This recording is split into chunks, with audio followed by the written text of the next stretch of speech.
Good afternoon, good evening, everybody. Welcome to Midweek Mix-Up Podcast.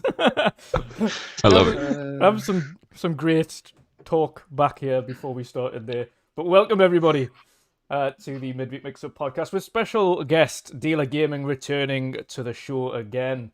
We've also got General She. General She? General C, sir. that for the rest of the show.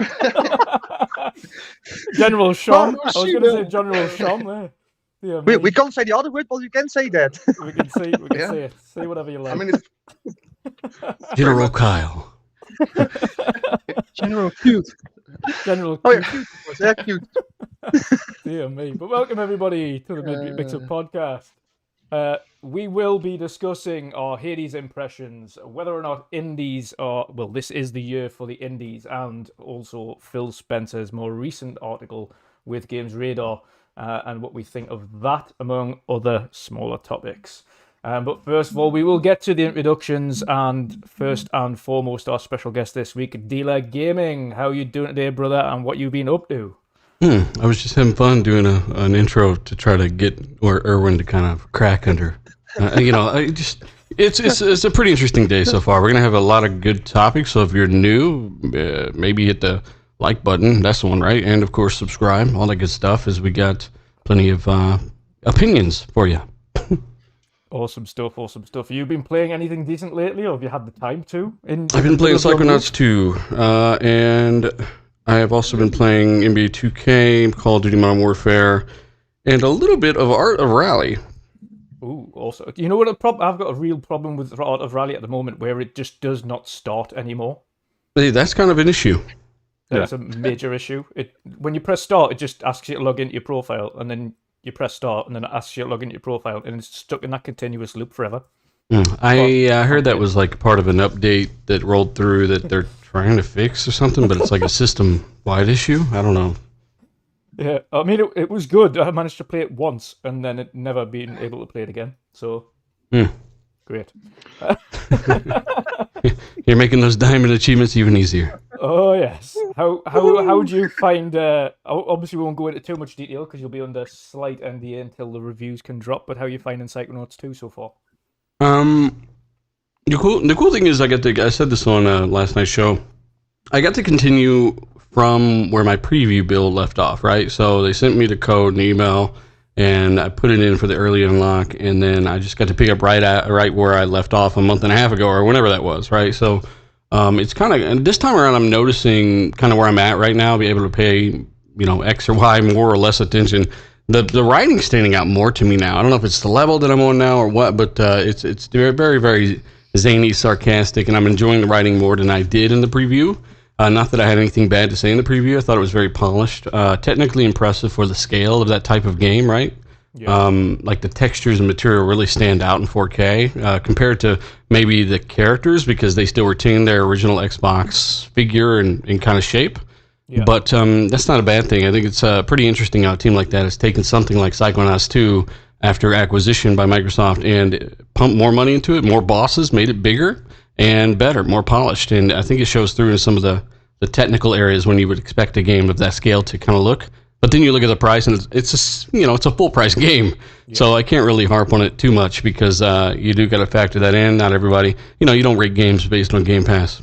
So yeah, most definitely. But it's good so far. The only thing I read, the only negative part I read in the preview section that a lot of the reviewers were saying was some of the handling of the character. Sometimes it wouldn't really connect with some of the scenery where he's meant to grab onto or anything, or kind of the clipping, etc. No issue there for me so far. Yeah, that might have been resolved then by this build, which is great to hear. Awesome. Well, I'm looking forward to it anyway, so I'll be looking forward to seeing what your review and others come up with as well. It's awesome stuff. Next up, we will introduce our replacement panel member for this week and guest again, General C. How are you doing today, brother? What have you been up to? Yeah, not too bad. Thanks for having me again. I've just been playing Hades quite a bit for the next episode of my Parcel Play series. Awesome stuff. Don't really want to give too much away about that because I don't want to spoil that episode. Yeah, I'm. I'll give you episode. overall impressions so far at the beginning of this one, but not dive into your impressions too much. I'm dying a lot in that game. That's what I can say. Oh yeah. Awesome stuff. Next up, Hertog Vin. How you doing today, brother? What you been up to?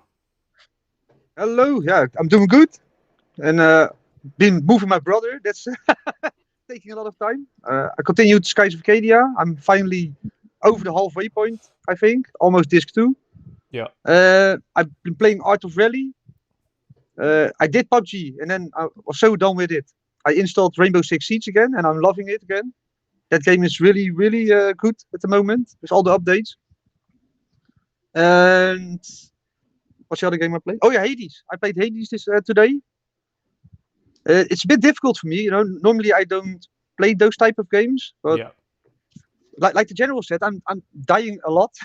But apparently that's supposed to be happening at the start of the level. Yeah. Because every time you die, you get something. Like I can't spoil this, right?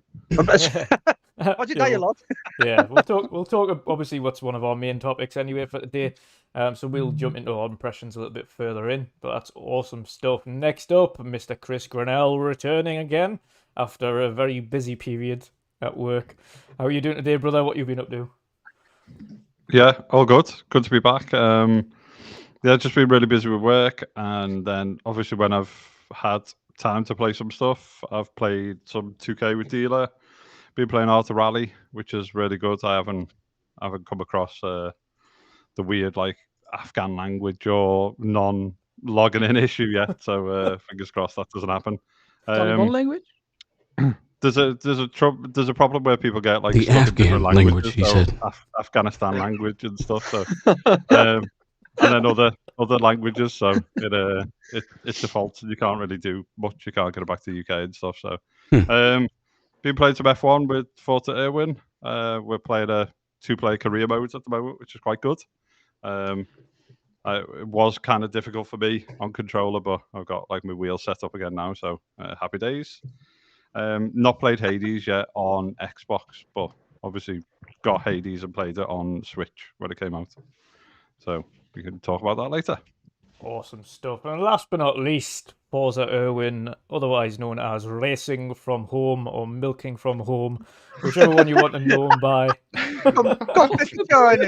Milking from home. Milking from Home. Yeah. Why are you going to be home when you're milking?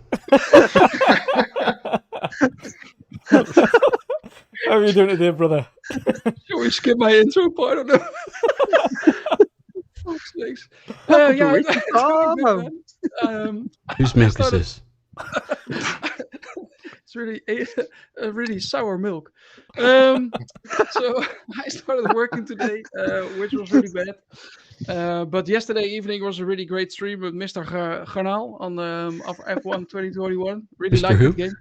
Mr. Grannell, you don't know him? Oh, yeah. Is that what Art of Rally calls him? My name very odd. It's a different language than the Afghan. It's like a kind of accent in Afghanistan. Damn it, Mr. Grannell. Well, Grannell means actually shrimp in Dutch. Grannell. But his name Grannell, Vincent and I were just making jokes as usual, behind the scenes most likely. But then we came up with Mr. Grannell, and he also worked in the Netherlands. Yeah, he worked also in the Netherlands. So yeah, it was a small inside joke, guys. I'm sorry. So on a more serious note, I played Sea of Thieves also Friday with Vincent and with 2 other mates. We had a lot of fun also with Stu Peterson, our Australian Stu. He was in the chat. So we had tons of fun and played Forza Motorsport 7 on the weekend, which was really nice. Played Art of Rally as well. Just have some Dutch in it, so it's no problem. And enjoying gaming, enjoying streaming, so all good, mate. Thanks. Awesome stuff. Thank you, everybody, for joining us in the chat. 38 viewers at the moment, which is awesome. Make sure, of course, if you don't already follow both the General C, our guests, and Dealer Gaming, make sure. I don't know why you wouldn't already be following Dealer Gaming. You should be by this point in time. The whole world is following him, right? Yeah, exactly. If you're not already following both of these awesome guests today, make sure to drop them a like and follow them and subscribe to them. And of course, if you are watching today, make sure to like and share it out. That would mean everything, because YouTube's never always our friend. But thank you to everybody. We will begin with our first topic today, and that is our Hades impressions. Of course, following its initial release on Switch last year, which released to critical acclaim and getting Game of the Year for action game, which was absolutely awesome. It is then now released on other major platforms, Xbox, PlayStation, and PC. It is awesome. It is not a game for everybody, to be honest. Of course, roguelites are very much hit or miss. It's the Marmite of gaming. You either love them or hate them. I know one person, Boom, hates it with a passion, mainly because he just doesn't understand the need for dying all the time and being no save points and just dying and losing and dying and losing. But first impressions, we will get to our guest dealer first and foremost. I would imagine you might have played Hades before it came to the Xbox, but of course, have you had a chance to play Hades on the Xbox since its release via Gamepass? My impressions are dying and losing. Dying and losing. No, I actually haven't got a chance to jump into Hades. For one, I'm one of those people that's like, I don't have time to, we all have time to do shit, right? We all just lie to ourselves and act like we don't have time, or we wouldn't be playing any games at all, or in a party, or doing this right now, right? Yep. We all got time, but I don't want to spend the time I do have dying and losing. Yeah. So that's why I haven't really messed with it yet. Now, I did download it. Yeah. And I plan on uninstalling that at some point. Uninstalling that at some point, yeah. Yeah, but I hear great things, though. Like, it's a quality game. I know what I'm in for with that game, but apparently it's got a couple legs up on its competition in certain ways. Some people are really, really liking this type of game, and this game in its genre is quite good, according to what I'm hearing. Yeah. But I have not actually uninstalled it yet. I'll get to that. Yeah. To be honest, yeah, I think what you mentioned there with regards to a couple of legs up on the competition is, unlike the competition, we know who you mean by that in terms of Returnal, which is classed as a roguelite, but a large-scale version of that. Where that is, if you die, you literally lose everything and start from scratch, and then have to start again. There is no save points at all in that. On this, there is. If you die, you kind of you start there, but whatever you've collected, however you've improved, carries forward. So they expect you to kind of grind, build up your character, and then be able to be a bit too OP and literally smash your way through the game.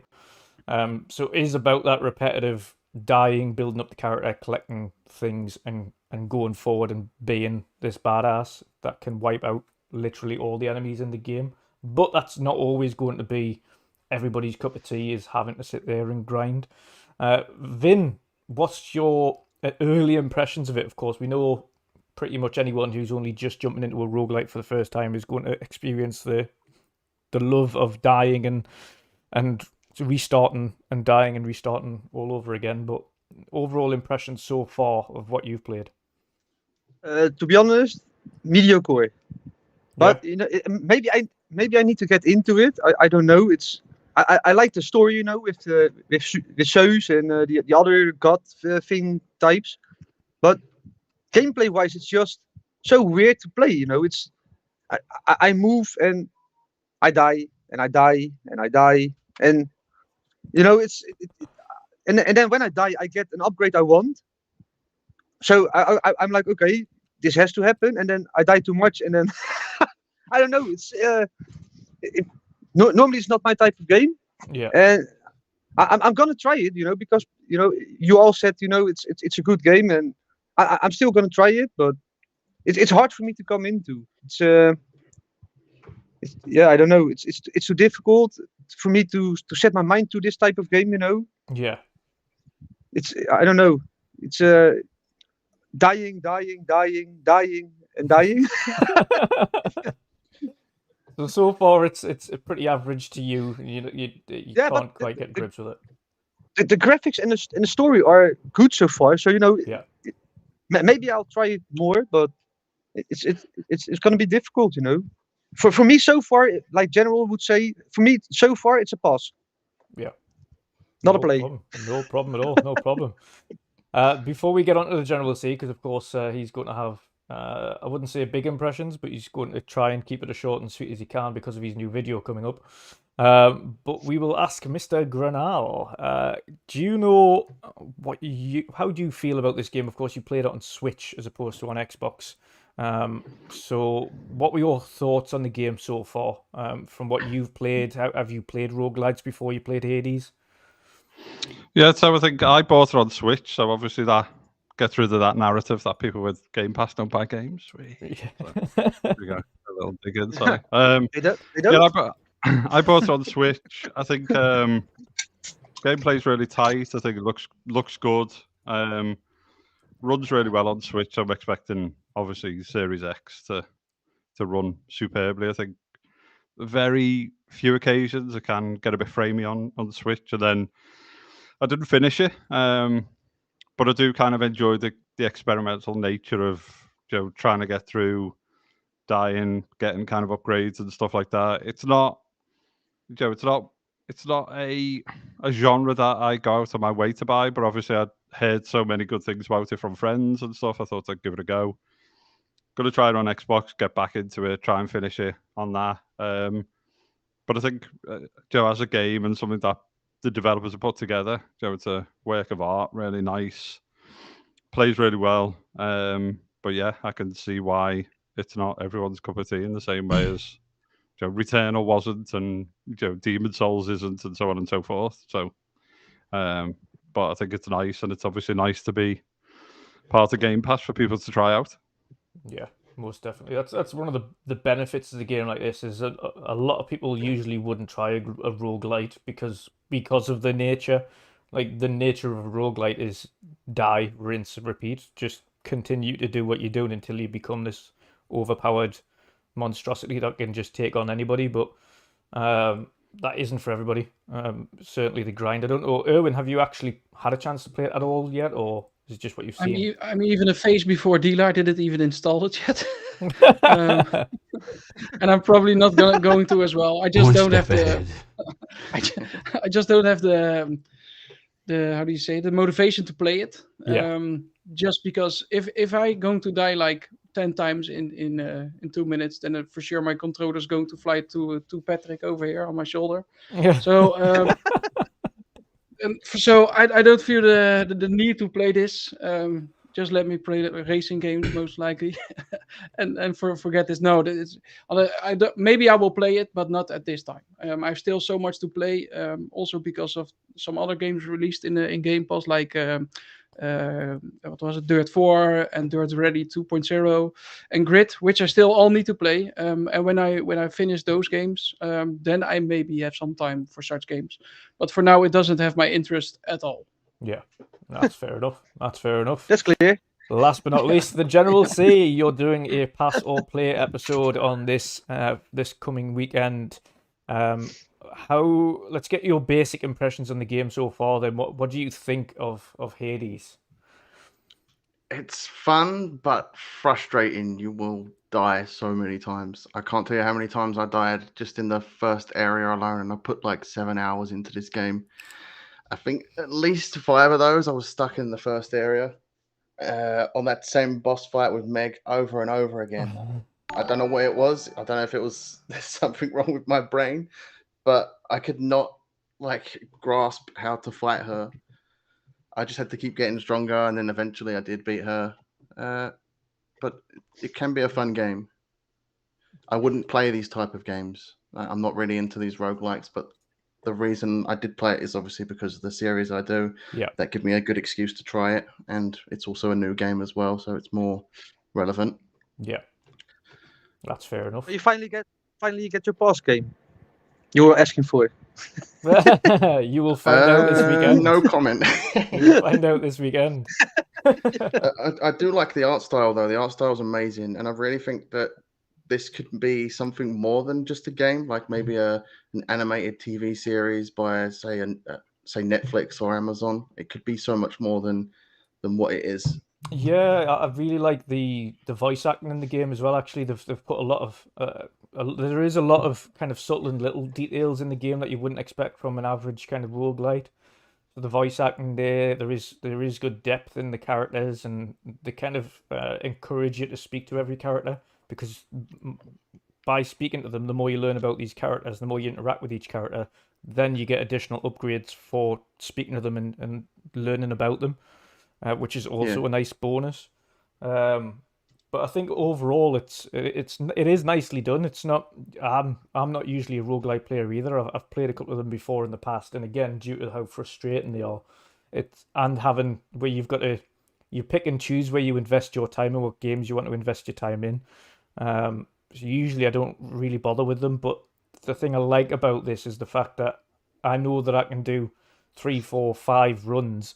I can get a little bit more of a boost, and then I know that it's auto-saved after that, and then I can come out of it, and then I can go back to it, and I've still got all my upgrades and things, so then I can grind a little bit more. It's a game now that I can jump into on occasion, as opposed to a normal roguelike where you lose everything, you have to start from scratch. It's a very fast-paced game as well. You need to be on your toes all the time. Yeah, most definitely. Drink plenty of caffeine, and you'll make it through. Definitely. It does go nicely into one of our other major topics this evening, and that is talking about indies. This year alone, it seems to be the year of the indie, the resurgence of indie developers and indie games as a whole. We've had an absolutely massive year for indie developers, and over recent months we're getting an influx of a lot of indie games, thanks to not only Gamepass, but of course in the recent weeks alone we've had The Ascent, Death's Door, again Hades in Gamepass. We're getting 12 Minutes tomorrow. We've got Song of Iron at the end of the month. They're literally an onslaught of indie games, and that's not even kind of covering even just a small portion of it. My question to everybody this time around is, do we think that this is the year of the indie? Is this the year that indies are really going to start kind of dominating the gaming world again? Is this where, for instance, the Game Awards coming up at the end of the year might be completely inundated with indie titles winning awards? I'm going to put that one to Dealer first. What do you make of this resurgence of indie games in the community? Do you think it's a great thing to see, or? It's not a coincidence. It's definitely not a cool. It's not without coincidence, right? That all the big games got pushed back. Yeah.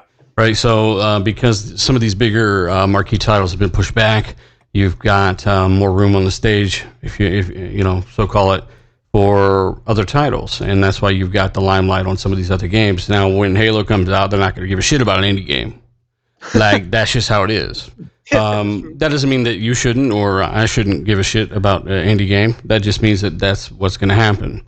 And until that game comes out, until Horizon 5 comes out, until others like it come out, you will be seeing these types of games, which, again, isn't a bad thing. That's what's there, and this is when you can play it.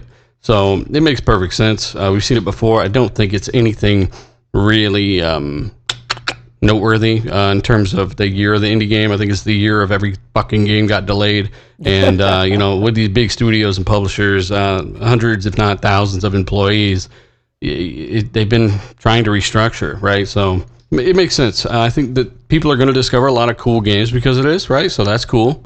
But when it comes down to it, yeah, I'm waiting for that Horizon, that Halo, things like that. Yeah, are you much of a? Do you give it a lot of time? It sounds like a bit of a. Not trying to put the indie developers down, but you put a lot of time into playing indies yourself, or are you very much? I mean, some of my favorite games, like Inside or Edith Finch, those are literally two of my favorite games, indie games, right? I mean, there are a ton of indie games that I find impressionable. They leave a lasting impression. I don't care to waste 100 hours grinding on some stupid piece of shit game when I can get inside, for 4 hours and really go through that. And I still think about that game to this day in the ending. And that's why I'm looking forward to Somerville. 12 Minutes is a game I've been talking about for years. And I can't believe that thing is actually coming out. So I can't wait to listen to Green Goblin commit murder or something. I don't know, whatever that game's about. Apparently, you're kind of looping and trying to figure out who killed what, and it's like a mystery game that's kind of very, very interesting. So I'm looking forward to that. And of course, The Gunk looks interesting as well to me. Yeah. But when it comes down to it, I got a Series X for those games that push that hardware. I'll play the Gunk when I need a little break or maybe when I'm in a party, right? I mean, everyone's got their place for each type of game, and that's just mine. Yeah, that's awesome. Awesome stuff. Erwin, what do you think? Do you think seeing it is because of, and Dealer's rightly said that, because of this, not so much the year of AAA thanks to COVID, these larger studios having a lot of issues trying to manage their workforces, remotely working, etc., and getting things pushed back. Do you think seeing this resurgence of indies really kind of coming to the forefront and pushing out all of these new experiences is a great thing to see? How many indies do you play? Normally, I don't play so much indies, and I'm really selective in that part. But I do think history is repeating more or less. When we look back at 2013 or 14 or even 15, Sony was really relying on indies as well, right? Especially in the beginning. Then the indies were great, and when the AAA titles came out, Sony dished them like a garbage can. So that was really. But I think that was something that happened in the past. But I think you see it now in the beginning of the new generation. The bigger games are a little bit sparse, mainly due to the C word as well, but maybe also due to some other things. In the beginning of the generation, maybe not mass adoption. They go beyond generations now that they're releasing on the One S and the One X and even on the PS4 sometimes. So, but yeah, I like indies like Song of Iron. I'm directly in love with those type of games. Art of Rally is something that I'm really a fan of, and I really like playing. I saw now a new different racing game, more based on the GT3 cars, and also with the view really like a helicopter view on top, which I found very interesting. The game 12 minutes, which is also looking very interesting for 12 minutes. If you look at such games, I'm wanting to play, and I think also Game Pass not forces me to do so, but makes me to look at it earlier than I normally did. Yeah. And that's mainly because you can try it and play it and to see if you like it or not. So it's like Dieter mentioned as well, when Forza Horizon 5 or Halo comes out of, or Battlefield or whatever, I don't look at indies as well. But like yesterday as well, and prior to the show, I was just testing something for my future streams, and I just played Art of Ready just to see if it works, and I like playing it without a brain, let's say. And that is where indies are really good. And I want a full experience, full blown graphics, and etc. Then you play the bigger titles. But yeah, indie has its own place. It has a lot of fans. The developers, I think, are enjoying making them, and it can be very how do you say it, make a nice profit as well if you have a good game. And I think even was Hellblade not even as an indie as well? Yeah. And that was a fantastic game with an indie budget to create almost a AAA experience. So yeah, there are some hidden gems here and there, and Song of Iron is really a game that I'm really looking forward to.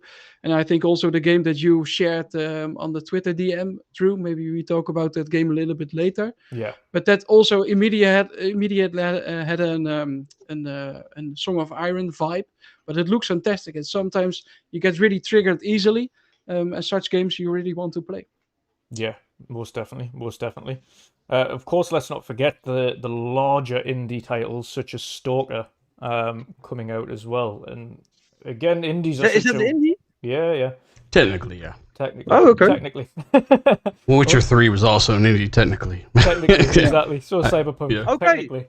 But it was published by Warner Brothers, so it's like, well, how do you define that? Warner Brothers paid all this money. Is it really $10 million for Hellblade? That was the budget.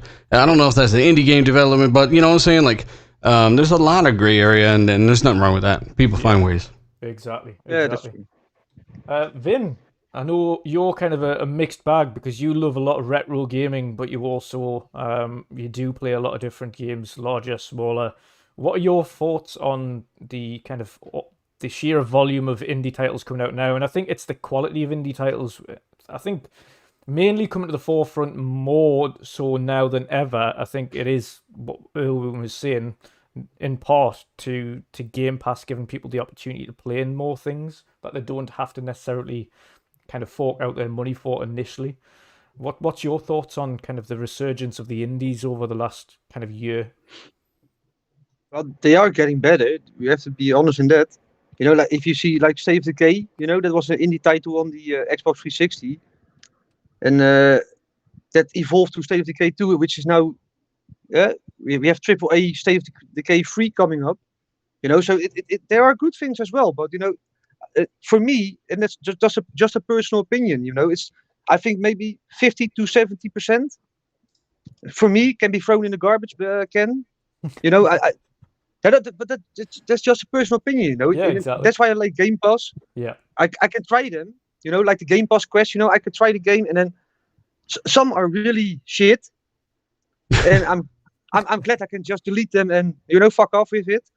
And some are really good, you know. This like Spiritfarer, you know, and Art of Rally. Art of Rally is really, really good. It's so relaxing, you know, just racing around. You have this views with the sun and the music. Racing from home. Yeah, racing. Yeah, you can watch it on Erwin's channel, Racing from Home. But those there are a couple of good games, you know, in between. But you know, most of them, especially the 8-bit stuff, you know, it's so generic, you know. You have the RPG games. Then Sure. it's just, you know, the same stuff constantly being reused, you know. It's and that's something I don't like, you know. Make it better. If it's the same company and you have this RPG and it succeeds, make it better, you know. Go from 8-bit to 16-bit. I don't care, but improve something. Just not they just use RPG Maker. Okay, so we used it. It worked. Now we just fix the characters a bit to another era or style or whatever, and we bring it to you. And I don't give a fuck about that. And then it's done for me, you know. Companies like Rata Laika, I think it's called. Yes. Yeah. Well, I wish them bankruptcy. Wow. Rat, as you know, That's rude. If people don't know, Rat are kind of Steam PC indie titles over to Xbox. They're synonymous with being these really easy to complete 1000 G games that take like 5 to 10 minutes. They make gamer score meaningless now. Yeah, but you know, but they use RPG Maker, you know, and they just it's like 1 hour of work, you know. Make some different characters, make the green blue, and then make $1 million. Huh. Yeah, I don't agree with that type of stuff, you know. If you look at State of Decay, how it's evolving from an indie title to what it is now, that's something I want to see. Yeah. Look at Art of Rally, you know. I can't wait for Art of Rally 2, if it comes, you know. It's gonna evolve. It's not gonna be the same game. Now, something you can say about indie games, undeniably, is that they create a lot of the innovation in the industry, and they take a lot of risk because there's not a lot to lose. And they do a lot of really cool things that a lot of bigger publishers and developers have latched onto, right? Like they all do. Like the indie developers have come and taken from, you know, a lot of the AAA games out there. They do the same, vice versa. Yeah, definitely. Yeah, but you know, Dila, you're playing Psychonauts 2, right? And the original Psychonauts was also an indie game. Well, they're not indie no more. No, Neither is State of Decay. But yeah, I get your point. Yeah. But like Dila was saying, though, they do push innovation, and I think indies specifically can take, or it's not that they can take more risks. I think they're just a little bit more, let's say, able to, in terms of they don't have to really push something to a particular like a AAA would. If you're a first party studio, you have to push an idea to the studio heads, and they'll whether or not they sign it off or don't sign it off, etc. Indies don't have that problem, so when they come up with an idea, they can go for it. And really, unless they're just getting private investment, etc., that's the only thing they've got to worry about, unless it's their own money that they're playing with. But Drew, do you remember the show that we were watching? I think we were even live on stream as well with the indie stream. Yes. Yeah, from Twitch. Earlier this year. Fuck, man. It was like 2 hours of only indie games. And can you count how many games were really like interesting? Like, man, I don't remember one game that I saw that show. Yeah, you're Song of right. Iron. You're right. The Song only of one I Iron. remember is that. Okay, Song of Iron. But But outside of besides that, the only one I remember is that fishing one because they were talking about it for half an hour. yeah. And the lawnmower game, right? The lawnmower game. You Yeah. remember? Oh, lawnmower. Lawnmower Simulator. Hell yeah. Oh yeah. That's Yeah, cool. mate.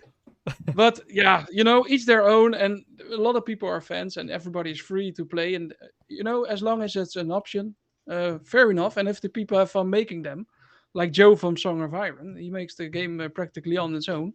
Then you have my full respect, and I'm happy to pay 20 or 30 euros. Exactly. But it looks interesting. The gameplay as well. You see that there's a lot of love and attention in that game, and I fully understand Vin's opinion on some parts as well. Yeah. Yeah, and obviously, like you say, Tunic, which is another one that's a one-man game, and that one's coming out. I'm very interested in that.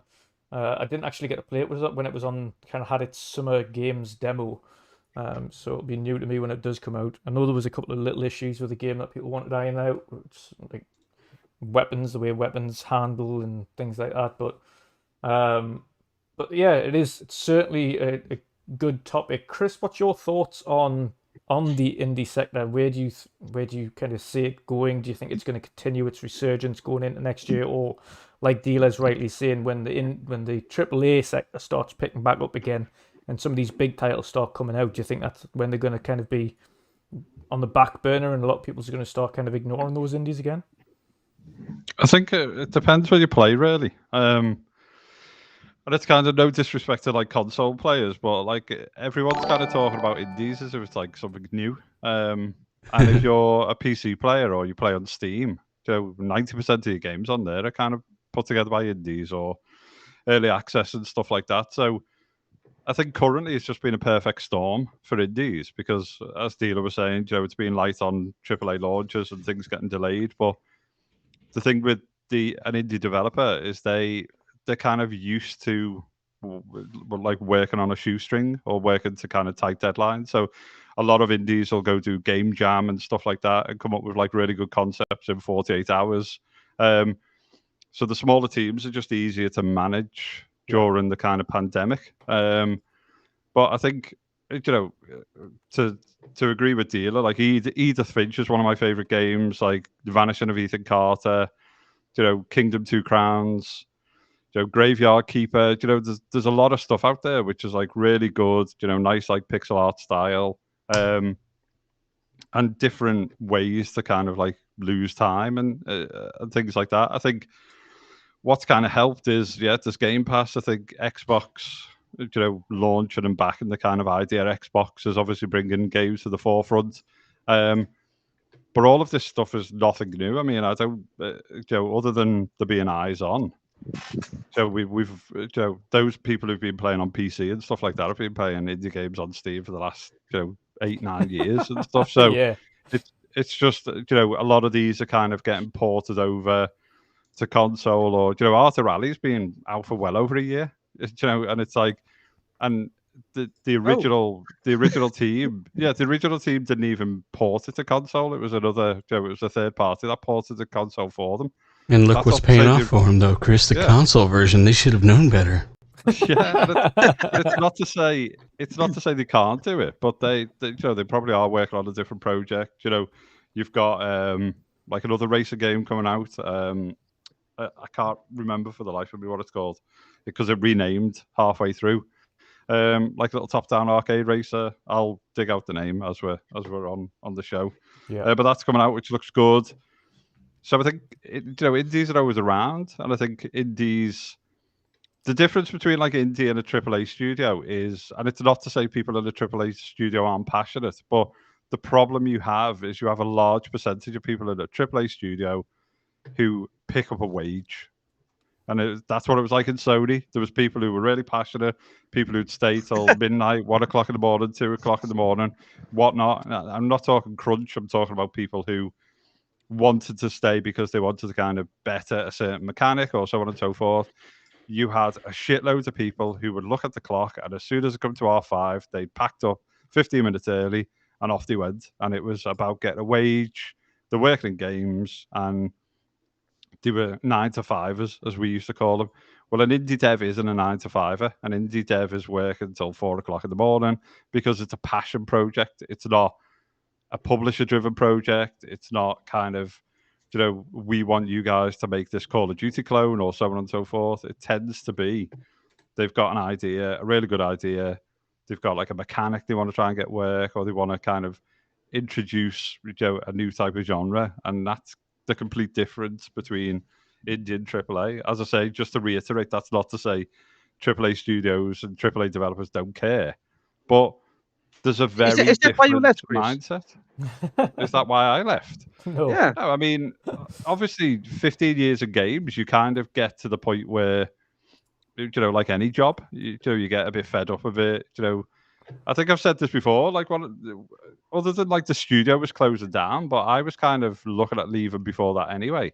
Okay. I didn't enjoy games, and so when you develop a game, you don't enjoy playing games. And when you've developed games for like 14, 15 years, you don't enjoy playing games, and that was the thing that was like really upsetting for me, is that I was a gamer first and foremost, and then became a developer. And initially in the first years, it's fine, but as you get more and more into it, and you live and breathe, making games, and you start to make games backwards, so you can do the end game before you do the start, and so on and so forth. So you end up playing it in different order. Then you launch a game, and it's all new to your mates, and they want to play multiplayer with you, and you're like, fucking hell, I've been playing this for like 3 years. It's the last thing I want to do. And it's really difficult to kind of convey that to your friends because it's all new to them. And then I just started, not because I was being like, a bit of a twat or anything, but you start playing a game and looking at it from a developer's perspective. So you start kind of thinking, oh, why did they do that, and why didn't they do that and stuff?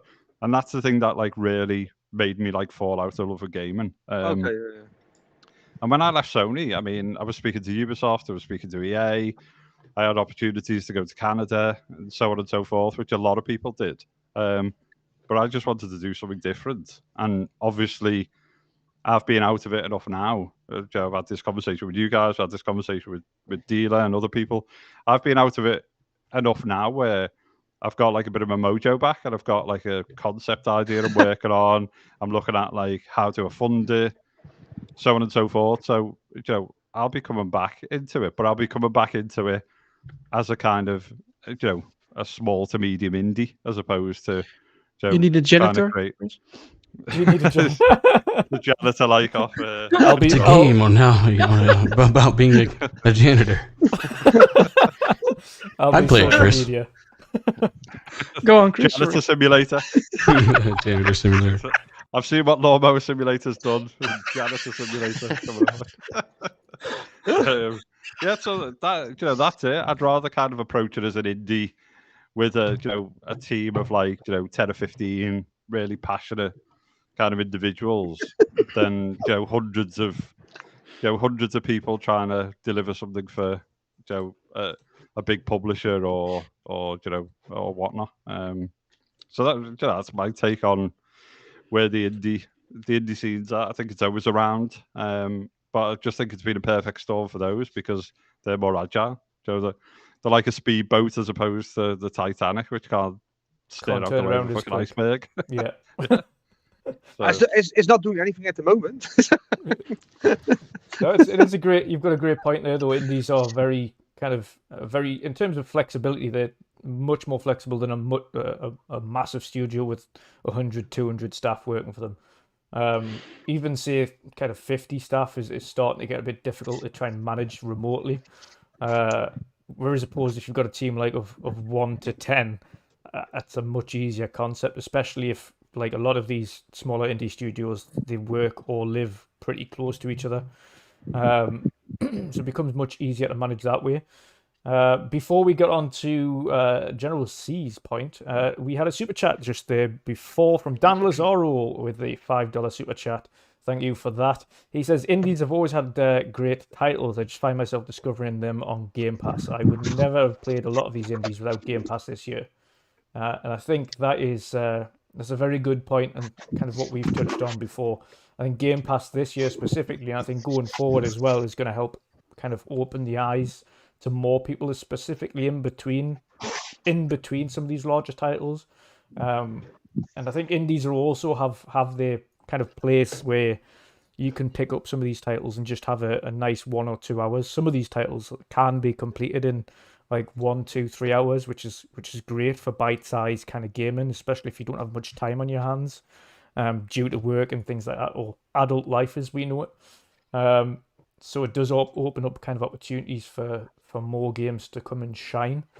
General C, I know obviously Pass or Play has brought a lot of these indie titles to the forefront for yourself. So what do you make on kind of the indie sector at the moment and how they're kind of shining on? As a person who didn't really play many indie games, I've found a new appreciation for them. A lot of it was because I wanted to start this Game Pass series that I'm doing now to encourage myself to play more of these smaller games, more of these type of games that I would avoid. And like during this entire pandemic, you've really seen a lot of these indie developers sort of hold the fort together. And I think it would be really nice to see an indie team win Game of the Year this year. Yeah. There is a lot of them as well. A lot of them kind of come to the forefront. And a lot of them that potentially could deserve it. I mean, Little Nightmares 2, for instance, I know that one is people absolutely. I mean, so are we counting like things that are published by? Because if we're counting big corporations publishing these games, which again they are funding these things and stuff. Yeah. By hands down, it Takes Two for me. Yes. Yeah. That game was phenomenal. That's what we're expecting. That's something I need to play. Yeah, I've got it. Is that the indie?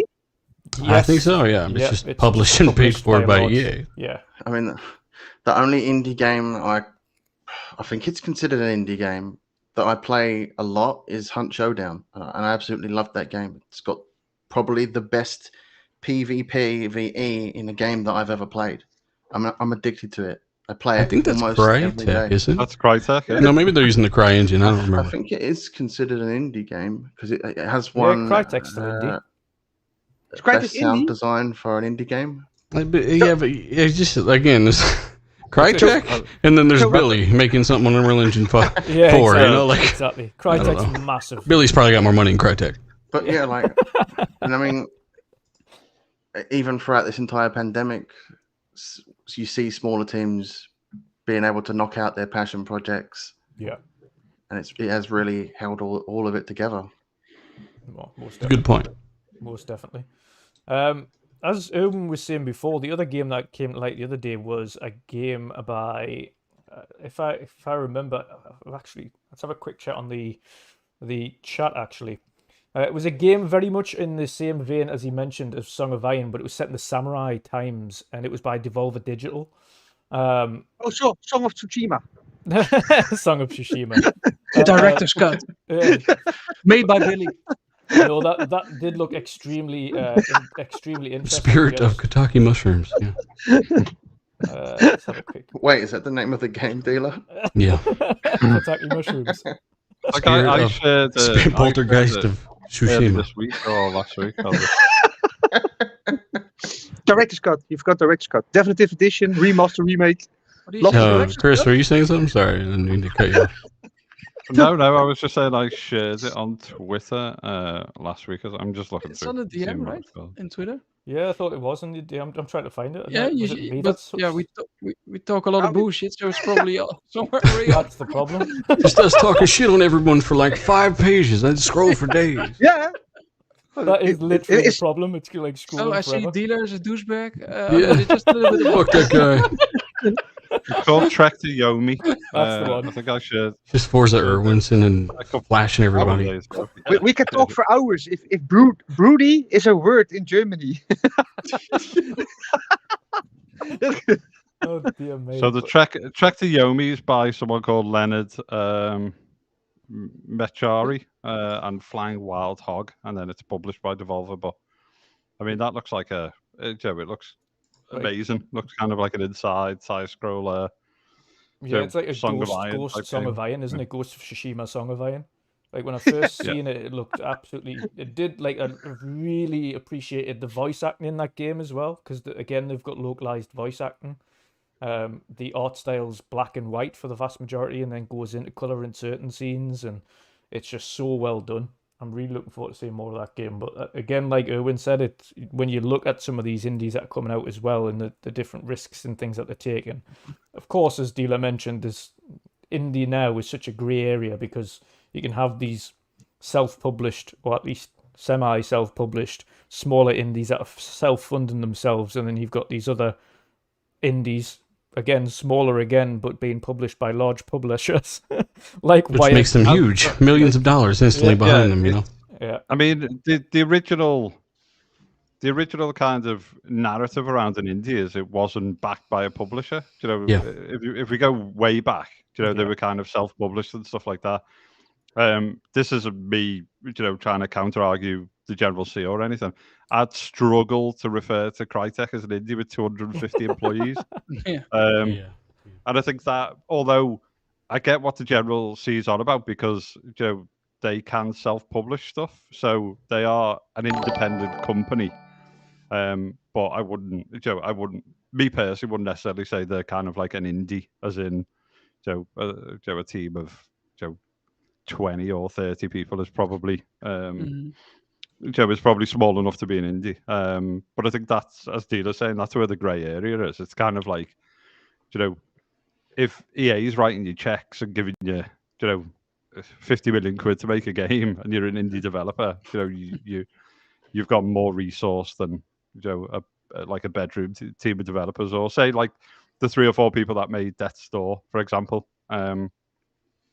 Like a real passion project, because they wanted, they weren't happy that Nintendo didn't put an original Zelda type game out, and they wanted to create their own or whatever. But I think, yeah, it is a bit of a grey area nowadays where, what is an indie and what isn't an indie. But I think whoever shouted out, It Takes Two is absolutely phenomenal.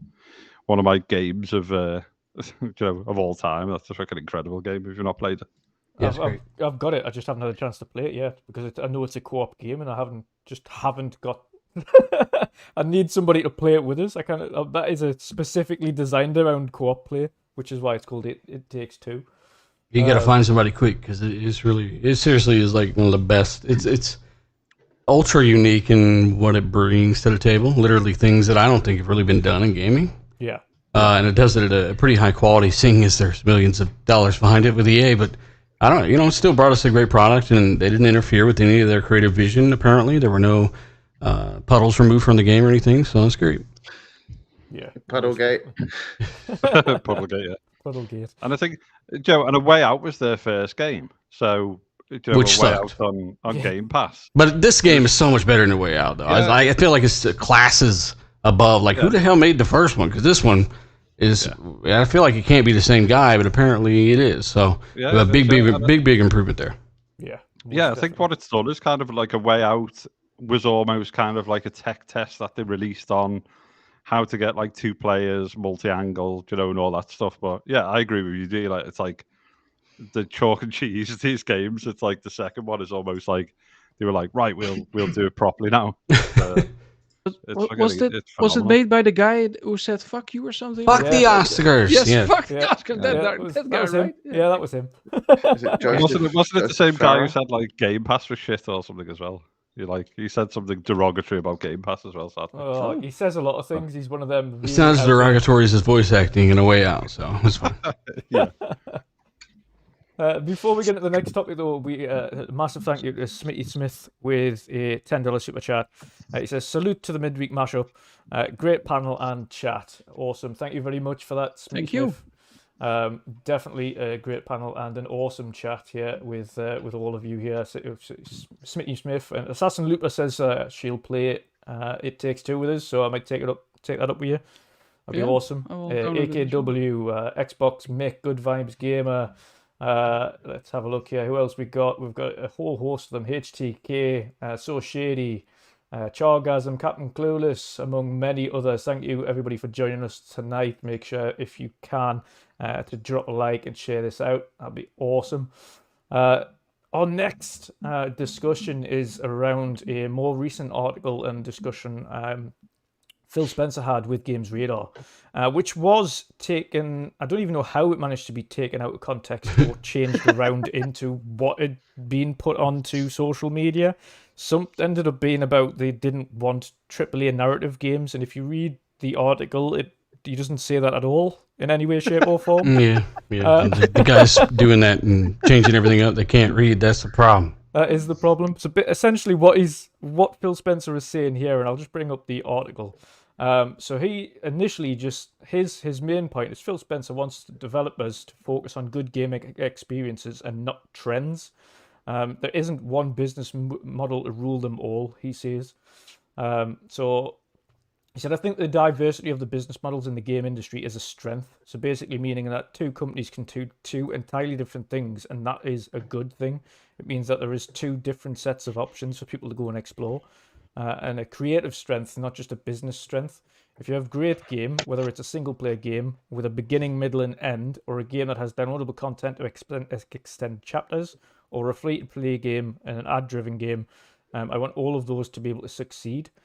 As an industry, we have to embrace diversity. We have to ensure we don't fall into thinking, okay, everything's got to be a battle royale free-to-play game now. A creator should use the business model that allows them to deliver the right experience for them. And as players, we have to be open to the fact that creative teams need to see the financial benefit of what they create, and there isn't one business model that rules them all. So that kind of encapsulates his thoughts there, but in no way, shape, or form did he say he doesn't want a AAA narrative-driven game on his platform or the platforms. What he's saying is he wants to kind of make sure that diversity of games remains, and that developers should have free roam as to bring new and different experiences regardless of what they are, whatever works and fits best for that particular developer. Dale, I'm going to come to you first because of course you've seen the madness that has ensued on Twitter in most recent times and changing these words up. But what do you think of not only just them comments but the way this has been kind of taken out of context on Twitter more recently? Context doesn't matter to the the Sony guys that are changing this up. It never matters, and they do this to themselves a lot, where they'll read a headline or what they can understand of a headline, and then they'll change it up, or ask somebody that doesn't understand the headline what it says, and then they'll change it up. So that's just, it happens so many times. It's kind of crazy. Phil is actually saying the exact opposite of what these guys have accused Microsoft of doing for years, which is just bullshit, fucking multi-online games as a service. He's saying, don't chase the trends and make the games you want to make. That's literally what he's saying. Yeah. You can sum it all down, boil it all down to that. And that's exactly what he's saying. So when a developer wants to, I'd hope, unless you're Cliffy B, then you're chasing trends with lawbreakers and shit, and you get, cause and effect, right? That's kind of an example of chasing trends, where as most developers go into development knowing that this is 2 to 5 years or more of my life, and I really have a very, very strong idea and passion, and I want to create this. I think it's awesome. I'm going to do it. And hopefully that's what, I think most of them do that, right? Like we had Joe on, Song of Iron developer, on the show not long ago. And, he was very, very excited about this game he was working on. He made what he wanted to work on, right? That's the idea, and that's what Phil's getting to. Don't chase trends, build what you want to build, and it doesn't really matter what you build, it can be successful, and especially so if you're thinking about things like Gamepass. Yeah, most definitely. And like you say, the one key thing you mentioned there as well, because people like to keep talking about Game Pass and services and how PlayStation can compete with Game Pass and so on and so forth. And what he's saying there is specific business models don't have to be blanket approach. Like, different business models work different. The way each company does things differently works. And each to their own, and to kind of keep it that way. They don't have to keep chasing each other's ideas or chasing each other's kind of layouts to try and make something effective.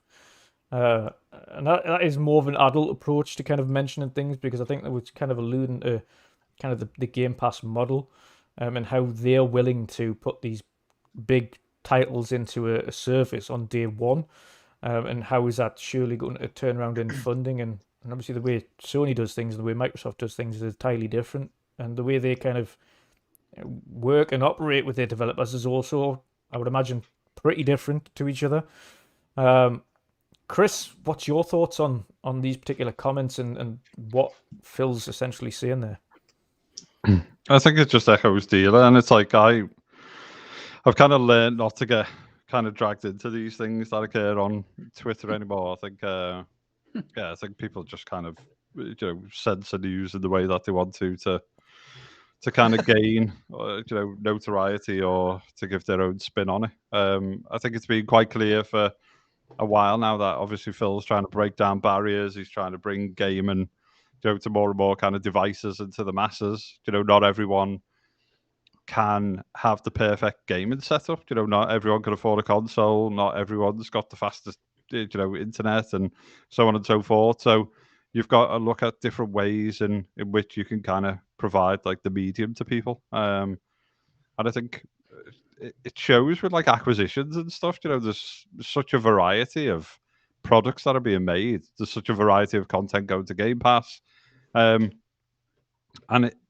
Game Pass is kind of Xbox's ecosystem and service where everything will eventually go. Sony will eventually follow, whether Sony fanboys and whatnot like it or not. Sony have a track record of now looking at kind of trends, as Dealer was saying, looking at what kind of works, and then they try to replicate it, or they make sure it's successful, then they follow. And I've said this before, kind of, I used to love the Sony that like took chances, the Sony that was kind of like, here's a first, here's a new type of game, here's a new type of genre, and so on and so forth. And I'm not saying that Sony has disappeared, but the percentage of entertainment on offer has been kind of narrowed to narrative-driven games, a certain type of game, which I think Herman will try to kind of counter because he's more of a gamer, understands gaming from a gamer's perspective than Jim does. Jim's a numbers man. But at the end of the day, well, no, he is. I mean, it's not like a joke. It's a his background's finance. He's obviously being tasked by the board like anyone would to make money. So, and he's making money. So why are you going to kind of like punt him from the driving seat? We all might not agree with how he's making money and this, that, the other, but until something major happens, he'll continue to steer that ship. They're now making the decision to bring stuff to PC. That'll eventually become kind of closer and closer to launch console. Yep. I don't think it'll be day and date anytime soon, but I think you'll see that kind of reduction happen where it will be months as opposed to years and so on and so forth. And it's only a matter of time before PlayStation Plus becomes, its version of Game Pass. There's no way in the world that Sony are not having conversations with content providers about how, and internally, how can they create a subscription model that will counter what Xbox and Game Pass are doing. No way in this world. There'll be a shitload of Sony fanboys who'll try and argue the toss with me on that. They'd be. How can they argue though? Like Sony are literally, they've got more games than PlayStation now than Game Pass has. Literally every single other thing they have, except for they've even got a shitty version of streaming tied to their PlayStation Now service, and they've signed the memorandum to do what xCloud is doing. The only thing they're missing is day and date, which again, like you said, is the reason they bought Nixus, right? Yeah. That shit's, they're going to be bringing shit to PC and everything all at once eventually. It's just a matter of time, right? Yeah. And how could they argue with you, Chris? I don't get it. Argue with everyone, dealer. How could they argue with you? Who knows? Because me and Sony fell out, apparently. Y'all are still best friends. Yeah, I'm still waiting for Chris to get Jim Ryan on the show. Just letting me down so far. He's a busy man. He's like Dr. Disrespect. He wants the coin to come on. Too much coin. He's $16. If he wants to come on the show, he brings Don Metric with him for sure. Oh god, that would be an interview and a half, wouldn't it? Oh, man. We'll get him on, and then we'll get Sean on, and it can just be like a. Does he take Dogecoin? He probably does. Yeah. To the moon. To the moon. It takes PS Now coin, which will follow. Yeah. They'll move into crypto. Oh yeah, Leave gaming behind. PS coin. Jim Ryan coin. Dear me, but yeah, I mean, General C, what's your thoughts on what Phil Spencer is saying initially, and kind of where the industry is going at the moment? Do you see that potentially? I see Xbox is definitely moving towards the diversity thing on all fronts, and that's not just the way that Game Pass is. Game Pass is meant to be diverse. It's meant to have all these different experiences. But even if you have a look at their portfolio of studios and what they create, there is a lot of diversity in there. A lot of different kinds of titles. You have your racing, you have your simulators, you have your RPGs, you've got your sim strategies, you've got your kids games, your family games, literally anything and everything. They're kind of creating something for everybody. Do you think then, on the flip side, and I'm going to kind of ask a little bit of a different question regarding this, do you think Sony maybe might need to diversify their portfolio a little bit more now going forwards? Hello, sorry, I think my internet's playing up right now. There's a lot of diversity with Xbox from the titles. I mean, just look at what they're doing with Game Pass as well. The fact that you can play it on your mobile, you can play it on your older Xbox One, the newer Xboxes, PC.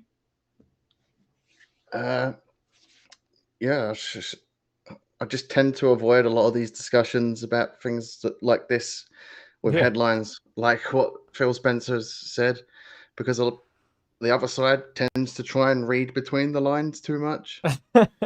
You're right. So these days, between the lines is I the try doom of to the community. I try to avoid those conversations these days as often as I can, because I'm just going to get into an argument with a fanboy and it's going to drag on for too long, and I don't have the time for that. Yeah.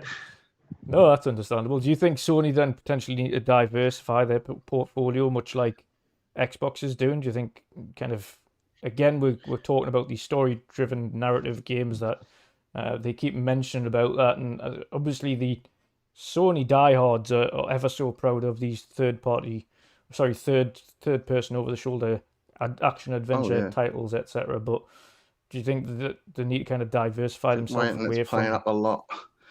Is this breaking up for you? Yeah, it keeps sort of like crashing in places. No problem. I will move on to Erwin to get his perspective on that. Erwin, what do you think? Do you think Sony need to diversify as well as Xbox? It depends, because if you look at their fan base, they kind of like the games that they're making at the moment, right? They sell pretty good, between 15 and 20 million. So they love those over-the-shoulder type of games. Even I like a couple of them, and if they make them, they make it most of the time really good. But what I'm missing, and I think that's good what Phil is saying as well, is you need more diversity, because people were complaining first, mostly the Sony fanboys, about, it's only Halo, Forza and Gears, right? And now you can see you have a whole catalog with all kind of different games. So I think that's they really did something with the feedback that people gave on the catalog of Xbox, which is very good. But if you look at Sony, it would be great to have a SOCOM kind of multiplayer game. We still don't have The Last of Us 2 multiplayer game. And they see also games like Fortnite or PUBG or whatever, right? That they make tons of money with Afterlife. Because the games get updated, they got new content, people start to buy all kind of outfits or whatever that brings in money. And I think they are not crazy. Plus that they see that games like Nintendo is making, that you have a huge audience that for the kids and for the family, that they have a lot of to gain, because Twitch and Nintendo or Switch, not Twitch, the Switch is doing great with Nintendo, and their games sell like crazy. So Sony is seeing, hey, we can have a piece of that cake as well, even if it's 30%, and let's have our long life games like Fortnite type of games, and let's get some benefit as well, and also to sponsor those really over the shoulder type of games, which cost a lot, and you can only sell most of the time once, unless you make a director's cut and all the people still buy it for 70 bloody euros. But that's a different discussion. but I think they need to diverse a little bit. And but what they are doing now at the moment, the games that they are making, most of the time they are really good. So yeah, yeah, I don't know. Let's see what they are making. But I believe that Jim Lyon also said a while ago that they want to focus more on multiplayer games also Jim as well, who? right? Just Yeah. like Jim Ryan, huh? Jim Lyon, Janitor? Ryan. He's lying about stuff again. But yeah, no, I think they he's- will diversify. I mean, they're going to have no choice but to, because I mean, we all know Sony tried to follow trends. Look at their third-person games. They They're make so many of diversifying them. their trend following. They will. As On the Game price point. Pass and Xbox becomes more trendy, Sony will look to expand upon what they're doing. Well, I think they're so arrogant at the moment. They see that what they're doing, it works, and they sell like crazy. So why would they change so much? Probably Yeah, with that's Herman true. Hulse, what Chris is saying, that he wants to diverse a little bit more. But what they are doing at the moment, people eat like it's fresh bread. So I don't know. I think they're arrogant. They have a strategy with this, and what they're doing very well. So I don't know if they see the need to change. And Xbox really had a need to change because everything was going downhill, right? And then you become very creative, and then you get Game Pass and all the diversity in the catalog, and also the amount of money that is pumped in the company now. But that's because they had, let's say, issues and or a common problems more- within. But they had issues within the company with Xbox, so they needed to be creative. So from a problem, they made something really nice for us as consumers, and that's I work at a company as well. Some varieties that don't sell great, or you have really heavy competition. You're starting to get really creative about how to focus on the consumer first, and I think that's what they're doing, and that's what I like from Microsoft. Is they say that they're going to put the consumer first, but I think they really do. yeah, that's the thing. And personally, for me, it's the good things that I've seen come out of Sony over the last year is that there is some different kind of diversities there. So obviously, backing House Marquee to make that roguelite, that it's a very niche sector, but it's also kind of something a little bit different that they haven't personally done before. They haven't got into that before. Again, the likes of Kena, which is kind of one of the most anticipated games, I think, for most people coming out for PlayStation this year. It looks really, really good. That's timed exclusive, right? It is a timed exclusive, yeah, but even still, it's again being diverse in their portfolio, even whether or not it's a timed exclusive or not. It's something that they are doing that is a little bit different, which is nice to see. But again, I've got to agree with Erwin there. I think everybody knows this now, at least if you don't already. They have at least alluded to the fact that they are going to be looking into, and they've obviously partnered with a couple of different companies to make multiplayer kind of first-person shooter games. Again, online multiplayer games, which is what they need really to diversify themselves in that sector, because they haven't had one since, like they mentioned, SOCOM, and Talking like shooters or Killzone, Shadowfall, Killzone, and exactly.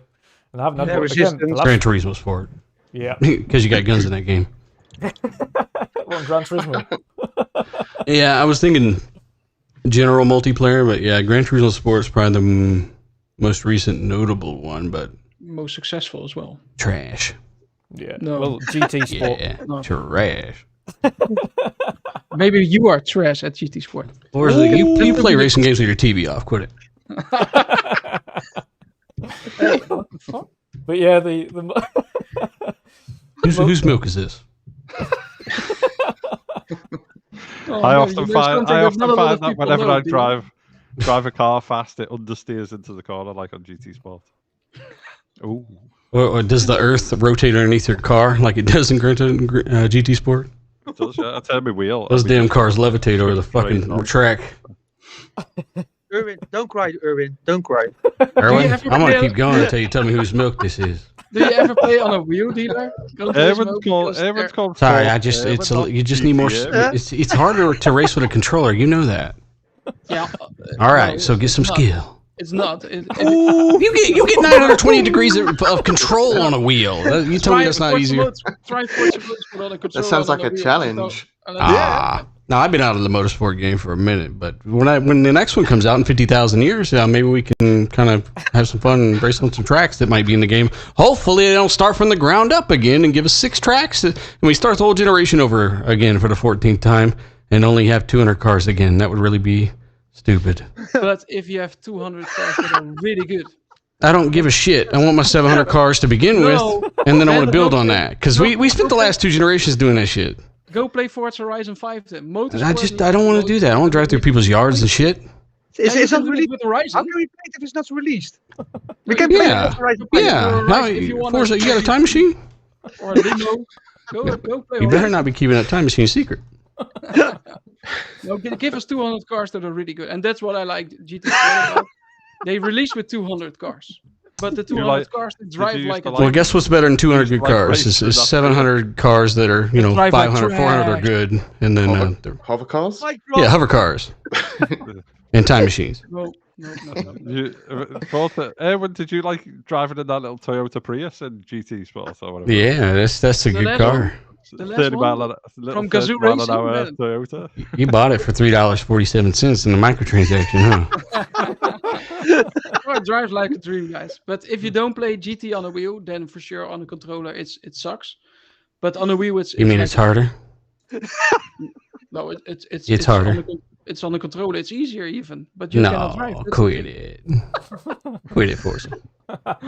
Whose milk is this? Fantastic. Milking from home. Anyway, Dutch, you want to wrangle your show back in order here? I'm really fucking shit up. I just thought I'd let you just go with it. Oh, we could do. No, We have fun like this all the time. We could do this all day. Please, Dina, go on. Please go on. I love this. Let's go. Next topic. I've got 3 more minutes. Next topic. Whose milk is this? 3 minutes worth it then. No. We can continue for 3 minutes. Let's go. UK Denver knows a lot of stuff in 3 minutes. No, in terms of You want a quickie or the 2 full minutes? No, the full package. We'll get a time machine. the next move on, guys. the kind of final topic that we're seeing there coming out the back of it was this weirdness that came out of the People Can Fly yesterday, I think it was actually, where they weren't quite sure whether or not they were making any money or what the deal was there. They haven't been paid royalties. Again, this is something else that has been taken out of context by everybody, where they essentially were saying in this article that they didn't know how the Gamepass agreement worked between Square Enix and Microsoft. So they don't know how they get paid royalties, and they haven't received any yet. But apparently that's got to do with the game didn't do well, even though both Square Enix and People Can Fly came out and said that the game's done really well and it was much more successful than they thought it would be.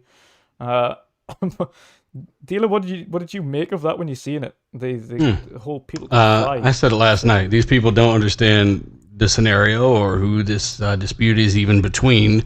It's between a publisher that don't even tell their studio how well the game did in overall sales, and a studio that signed a contract to have a game paid for to be developed before Game Pass was even a concept, probably. And that game comes out. Square Enix then cuts a deal, which has nothing to do with People Can Fly. Square Enix published the game. Then they get all the money from that Game Pass deal. They then say they are surprised by the active users and more than satisfied with the results of that. And then they say it's their next big franchise. So here, it's kind of like Disney Plus and Black Widow, right? Scarlett Johansson sued Disney Plus because she didn't get royalties because of the streaming service, right? These contracts for these developers are going to have to be rewritten. A lot of contracts are going to have to be updated, and going forward, developers and publishers will not work the same as they have. They will adapt to this new model where Microsoft will exchange money with the publisher of so-and-so game, and that publisher, not the developer, gets the money. Now, if the publisher owns the developer, who gives a shit, right? They're paying their salaries. They own them. They are part of them. But People Can Fly are not owned by Square Enix, so they just made a game. In the contract was a royalties limit or whatever. They were supposed to get paid if it did X amount, and they just haven't heard anything from Square Enix on anything, and Square Enix just, in the meantime, got a big bag of money that People Can Fly never even saw, and that's completely between Square Enix and People Can Fly.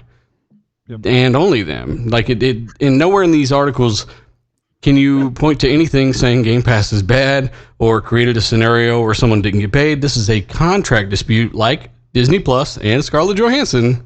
Same exact shit. Contracts will need to be updated, and terms will need to be kind of specified, you know, and these royalties and how many users and how many downloads, and will you be factoring in Game Pass? You'll be seeing a lot of that.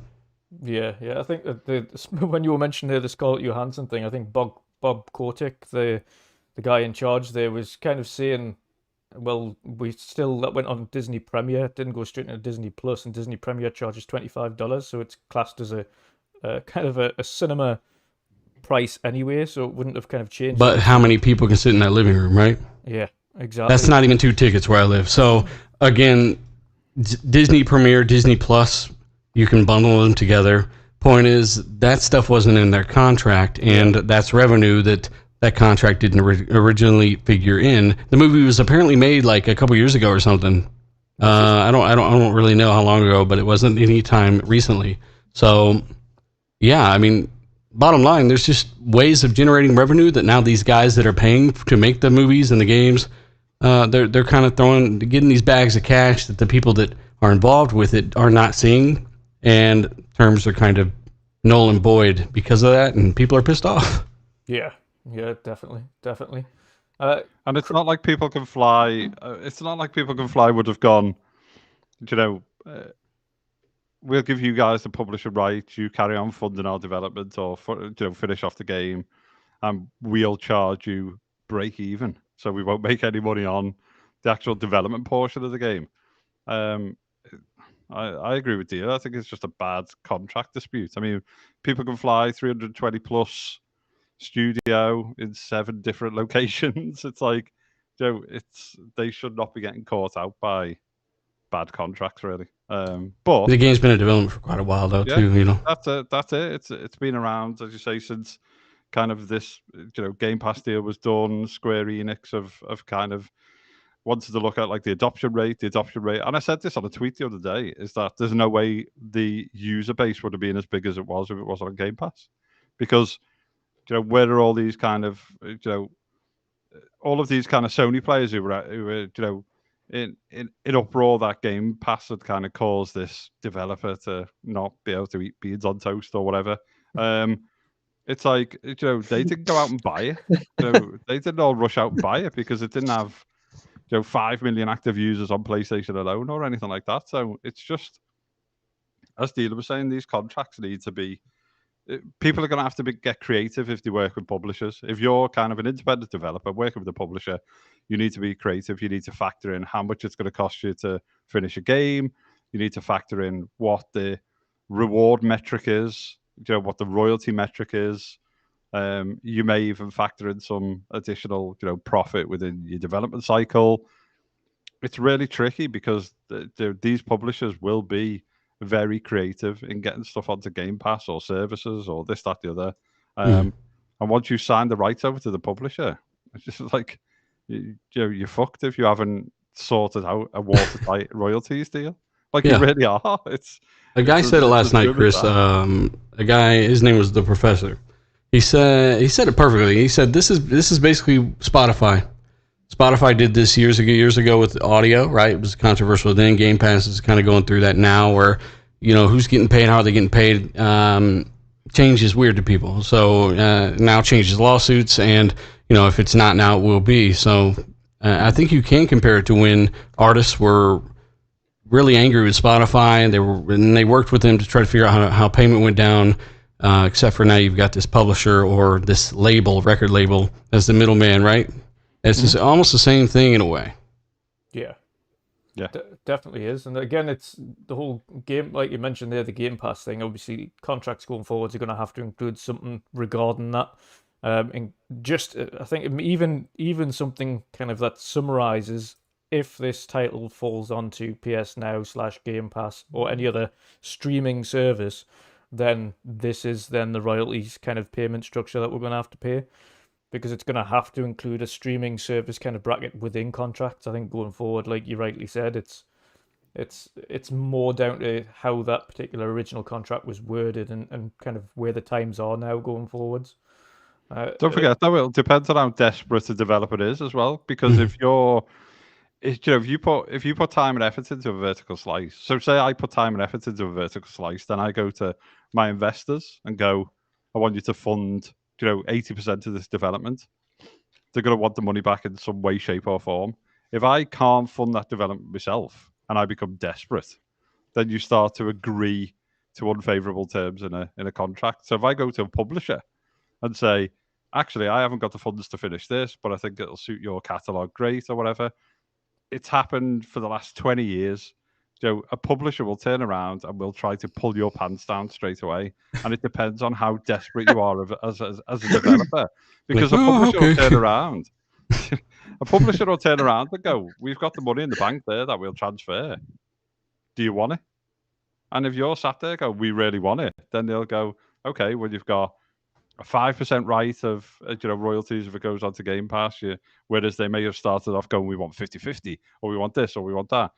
It boils down to how desperate a developer is to get that product funded. And if you've got no other publishers or no other investors sat on the sideline waiting to kind of negotiate with you, then your negotiation power is worth jack shit, and the publisher will absolutely try to screw you to the wall. I bet Hassan from Blue Box Studios is pretty desperate right now.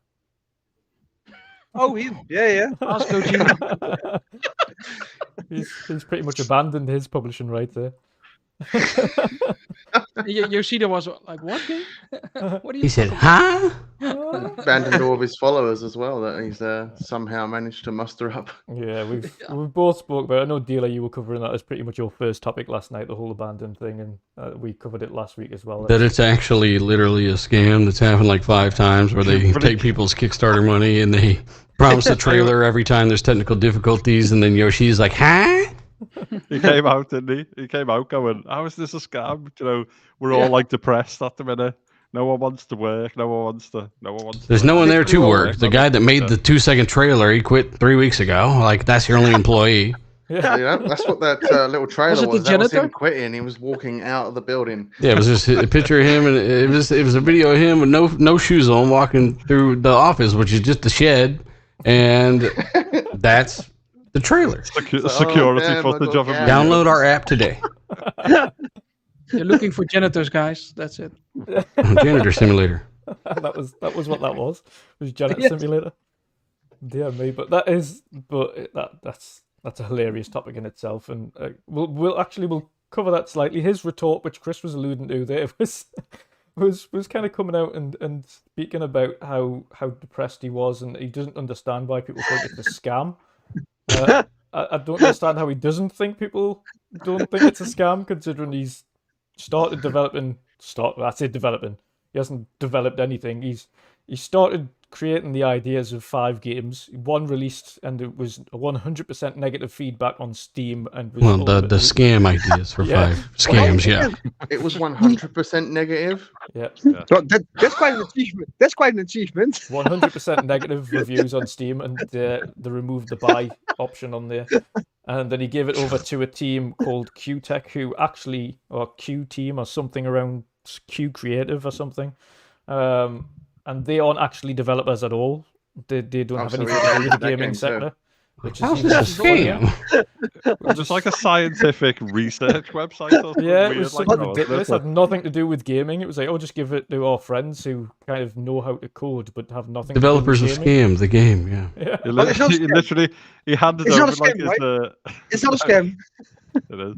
He handed over his design on his tissue. There you go. All right, now here's how it works. You just put a picture of someone's foot, all right, some boards in the background, and put a little diagram of Yoshida's nostrils, with inside of which you will have Kojima in there, and he will be living in there like. I mean, it's gonna. People are looking for all kinds of coded language in this stupid 2-second trailer of toenails. Like, no one, I don't know. I don't know why people think this has anything to do with Kojima. I have no idea. Well, the problem is he keeps doing it as well. Like, he put up that poster that he had on, but it was literally Big Boss.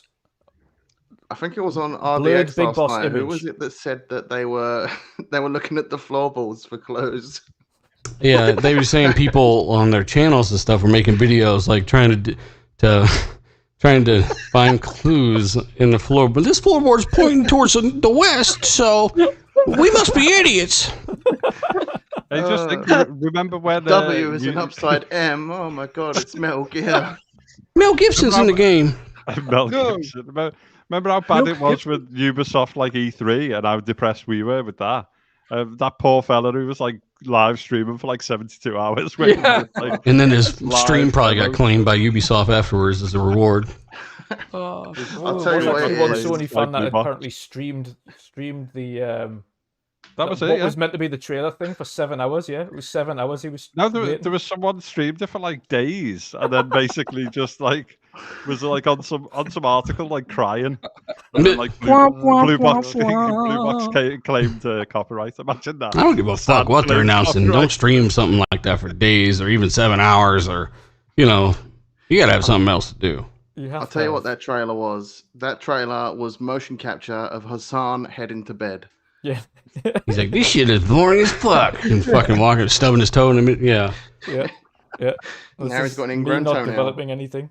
It was it's hilarious. I It haven't was seen just like anything this ridiculous. we've got ever. engine problems, and it's like a fucking just a video.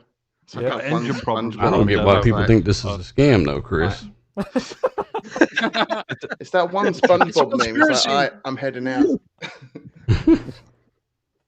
Hey, chat, let us know why you think you think it's not a scam. Why do you think it's not a scam? Yeah. Also, hit the like is there button some- since Dutch won't ask you. I'll do it. Is there somebody in the chat who believes the game is real? I'm really Is there curious. anybody? Yeah. Does anybody think Because that I will actually block him anything if he exists? No, If you because can win it, real. Pong Soul. If you can win Not it, as real as if you can win it, Pong Soul will say it's real.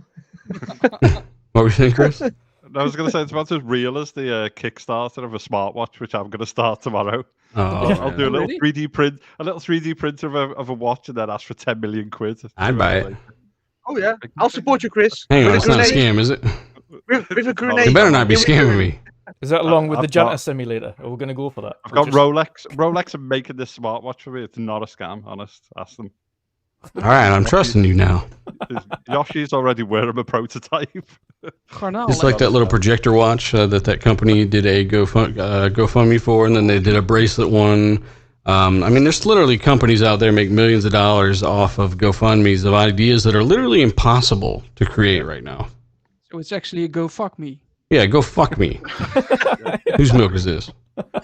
That's what I'm Hey, Dutch, I gotta jump out of here, brother. It was a good show, though. No. I know you problem, guys aren't brother. done quite yet, but my time's come.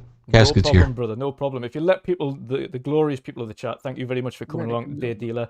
Has been a long time in the making. I know you've been very busy moving, etc. But if you let people, Hey, we tried a couple weeks ago. My internet was literally down for 8 hours. And the shitty thing is, I called a girl. She's like, "Yeah, they said there's no ETA, which actually is a good thing because that means it's probably going to be so quick that I don't need an ETA." And I'm like, "Oh, okay." And I just run off, and fucking 8 hours later, I'm sitting there texting Chris like, "Holy shit, my internet's down still. Like this is the longest it's ever been down, right?" So I've moved since then. It's been a couple weeks, and I'm finally kind of my shit's plugged up, so I can kind of join a podcast and do join this week. I thought it was a good week. awesome Was it stuff, brother. Hassan Broadband Services that you were using at that time? Yeah. I just got to pay him 6 more monthly payments of $27.99, Blue and I'll be able broadband, to get their internet back on. in Afghanistan money. Blue broadband services. But seriously though, guys, good podcasting with you, and it's nice to talk to all of you again. And hit me up anytime. My DMs are, they suck. So hit me up on Xbox, probably the fastest way to get a hold of me. And if I sent you a message on DM, so please check it. no, message me on Xbox, okay? Okay. He's going to reply "fuck you" to you as well. Yeah, fuck you. Hey, wait, wasn't that the joke last time I was in here? Like there was a guy in Forza Erwin's fucking chat DMs like, "Fuck you." He said hello first, and I didn't respond for like an hour or so because I'm working or doing. Oh yeah. Those guys that message you and you don't see it, and they're like, "Oh, fine, I guess I'll fuck you." And you're like, "Damn, I didn't even see this shit," but all right, $5. Thank you. Yeah, thanks for the shout out. Go fuck me. Shout out to fuck you in the chat. If you don't, Shout out to everybody in the chat though. Seriously, the guys that make the whole community go, and you make the shows even a thing. I think obviously the most praise goes to everyone that watches the shows and checks them out. You done heard our bitch asses on 50 other shows probably this week, me on one at least, and thanks for showing up again. Subscribe, hit the like, and all that stuff. And have a great day. And do the same for Yeah, same Dealer. to you. If you don't Thanks, already Dealer. follow Dealer, I don't know why you don't, but make sure to follow and subscribe to Dealer as well. He produces some awesome content. And of course, if you want to see that Psychonauts 2 review, then definitely. It's not a review. I wanted to say this earlier. I'm gonna have it on the. I think the embargo is like the 23rd, and yeah. So I'll be able to show. I have like an hour and something of footage, and I'm gonna give my thoughts on the podcast instead of dropping a dedicated review because I don't want to put 20 hours into a video that I'm not passionate enough about the title to do that. So, but so far I'm liking it, and I think I can say that I'll have the footage the week that week's RDX, I think. So yeah, Psychonauts 2. Hey, it's coming out this month, and it's on Game Pass. Awesome stuff. Awesome stuff. Thank you again, Only Dealer. You enjoy the rest of your evening, sir, and we'll see you again soon. Yep. Yes, sir. Have a good one, Yeah, brother. Cheers, mate. You too. Go for it, Erwin. Fuck you. Go stop the racing from home. Fuck you. Oh, dear me. Dear me. This has been an awesome little podcast this week. Nice and short and sweet, to be honest. Again, news is relatively light on the ground, but it also means that our tired panel can also have a slightly earlier night tonight. We've got a lot of them that have either been working all day or grafting hard at work, which is awesome. And obviously that is required first and foremost so they can then be here and enjoy the fruits of their labour and relax in the night time and have fun with you guys. But we will get to the outros. Thank you again to everybody for tuning in this evening. Make sure if you already haven't to like, share and subscribe. And of course, enjoy your gaming. We will get to the outros now. First and foremost, Forza Erwin, brother, if you let people know where they can find you and where they can find your sim racing channel, or Racing From Home. Milking. So Milking. people can find my channel Milking From Home. No, it's my racing channel Racing From Home, guys. I put some YouTube titles in the search bar. If you press Racing From Home, you can see my videos now.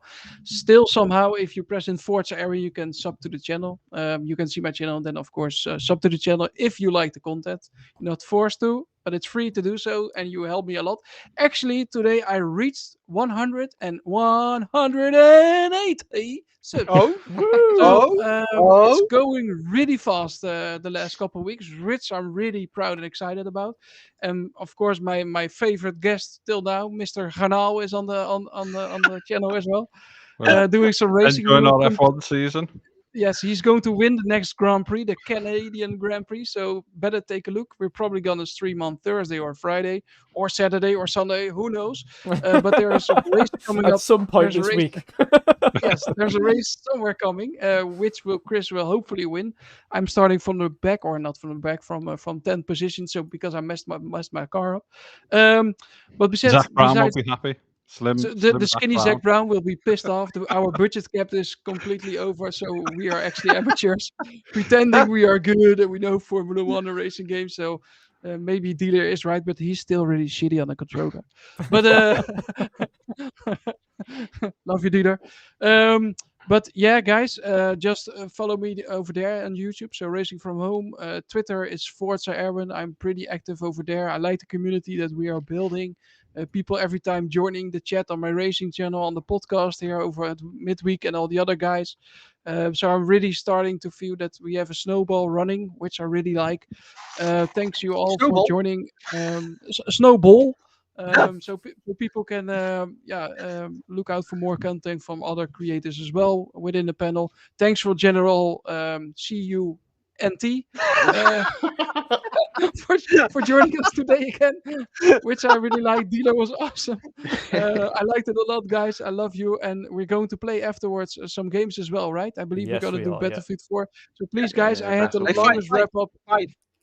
Battlefield 4. Oh shit! And I downloaded the wrong one. No, I don't know if I got 5 still on it. Holy shit! Because it's 80 gigs. So I love you guys, and I hope to speak to you after the show, because we're gonna play some Battlefield. If everybody wind up and wrap up really quick, we can go game, because this was the longest wrap up ever. Yeah. From you. By you. You're like the Dutch Pong Soul, man. I don't win anything. Oh, actually, I did win something. That's maybe also good to share. Let me take a look real quick, guys. So it's a game called Rims Racing. That's about or motor. How do you say it? Motorcycles. And I actually won a very nice Ducati Lego set from them and the game. It's called Rims Racing. So if you're into racing bikes and whatever. You really need to check out that game. I believe it's releasing tomorrow or the day after tomorrow, but I already got the game. I want to give a shout out to them because I won the game thanks to Mike on Twitter. So that's the final thing I have to say, guys. Cheers. Awesome stuff, awesome stuff. Next up, Mr. CJ Grannell. If you let people know where they can find you, brother, and what you're up to.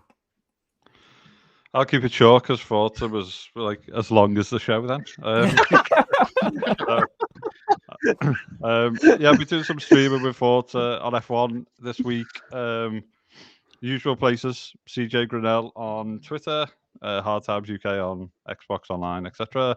Yeah, I'll just be playing Hades, F1, a few other things. I need to grab a Assetto Corsa Competizione so we can play that as well, Forza Erwin, so I'll do that as well. Competizione. Just anyone give us a shout at any time. Obviously, I like there's a great community on Twitter, so I like to interact with as many people as I can on there. And the chat's been awesome tonight, so thanks for everyone tuning in. It has indeed, yeah. It's been awesome, awesome stuff. Next up, Hertog Vin. If you let people know what you're up to, brother, and where they can find you. I'm trying to finish Skies of Arcadia next week, at least a couple of days. Voor mij was on. Yeah, that's the most important thing. You know, you can find me on Twitch where I stream it. I'm doing Dreamcast streams on Twitch. After that, I'm gonna start Grandia too, I think. I'm also putting more time in Rainbow Six Siege. Yeah, I become my affiliate, yeah. Same as my friend UK Desrus, the sexy hairy beast. He also became affiliate. So thank you, chat, for supporting, because we know we asked on Twitter to support Des. He's an amazing guy. He's an amazing mod for this channel as well. He streams on almost every day except Wednesday, so he can join the chat and support us. Yeah. And keep the chat going. Yeah. So Desrus, awesome. Thank you a lot, mate. You're a fucking legend. He is. As well. Yeah. I made my mods on my Twitch as well. Yeah. He's awesome. Same as Captain Clueless. Amazing guys. You know, Friday we're gonna do Sea of Thieves again with Erwin, Barry, and Captain Clueless, Maarten. And yeah, that's about it. You can find me on Twitch, as Hertog Vin, on Xbox and PlayStation, on Twitter, on the Discord from the Midweek Mixup. Everywhere about it's just Hertog Vin, Hertog Vin. Hertog van Gaal. Oh yeah, the Van Gaal army. I want to congratulate our dad. From Erwin and me, our dad has become the new coach of the Netherlands. New manager of the Netherlands, Louis van Gaal. The Louis van Gaal army. Louis van Gaal army. Louis van Gaal army. Jesus, and please, I want to thank the General C for joining us again. You're an amazing guy, man. General who? Anytime. Yeah, General C. You know, you asked for the C word. You know, during the show, the General COVID or General Khan. Oh. I don't care. No, you're an amazing guy, man. I can't wait till Halo releases, and we're gonna smash all the other podcasts with Halo. Yeah, I'm looking forward to that, man. Can't wait for Halo. Thank you, chat. Thank you, chat. You've been amazing tonight. So much love. I wish I could give it all back, you know. But I already did the swimming pool stream. Sorry. So yes, that was a sight to behold. Dear me. Oh dear. Well, Erwin's gonna puke. I watched it for 3 minutes and I turned it off because he was eating really dirty banana as well. In the bra, in the bed. Oh man, I was getting stick to the stomach. Although I love Vincent like a brother, but I couldn't see this guy's really. I kept my promise. That was the point, you know. I promised it. And if you have a big mouth, you know, and but your biggest fan, Mr. Grannell, was not in the chat, so no. Yeah, you got no grenade in the pool. No grenade in the pool. But I will send you my PayPal, Chris. I will send you my PayPal. We'll make a deal, yeah? I have two questions. Honestly, it's fine. Honestly, it's fine. I have two questions, guys. I have two questions left. Yes. First one is, when do we see General C on the cam? And the second one is, Chris, what are the startup you are talking about? Because I'm interested. I don't go on General cam C. for anxiety issues. Yeah. Probably never, but you never know. Maybe Okay. I'll But just General, just follow wear it a at some prop, point. a prop Skeletor mask. A bra. Prop I mean, I Skeletor do. mask. My avatar General. is actually based on a mask that I painted, so maybe General, I'll wear that. have you seen? Have That'd you be good seen because me in the swimming pool? we've got the Goat Man. If you haven't seen the Goat Man gaming before, he wears obviously he's awesome indie roguelite kind of reviewer, and he wears the goat mask on camera. You could go down as that persona. That'd be awesome.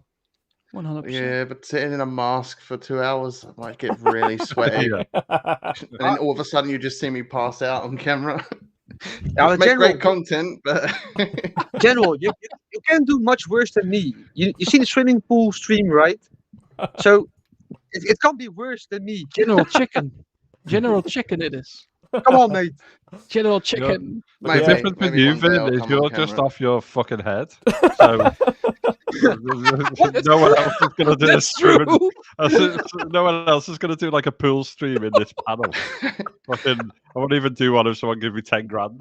I guess I shouldn't say grand. never to being on cam. I'll send you my because I might PayPal. change my I'll mind. send you my PayPal, Chris. We'll be all right, mate. You know I love you. I'll sell your PayPal to the Russians if you send me PayPal. Oh dear me. I love you too, This Chris. is the With the longest second fucking intro. question. It's longer than the show. What are we going to leave? But yeah, We're still live, guys. Chris, before we do get the General's outro, Erwin's second question: the project you Yeah. wanted to make. Do you On a have any serious rough note, on a ideas more so serious far that you want to kind of speak about? Or It's a grenade launcher. No, I think in the next like couple of months or something, I'll start to talk about it. But I don't mind speaking to you guys in private or Okay. things like that. But yeah, there's I've got like the project that I'm doing at the minute first, and then obviously I'll start to kind of release information on that to people. So If I can awesome. jump in, investing wise, let's say, let me know, mate. Okay, no worries, mate. awesome If stuff. you need a All beta that. tester, I'm there for it. It's the hard. Beta it's testers Grannell are always going. welcome. I'm going to the moon.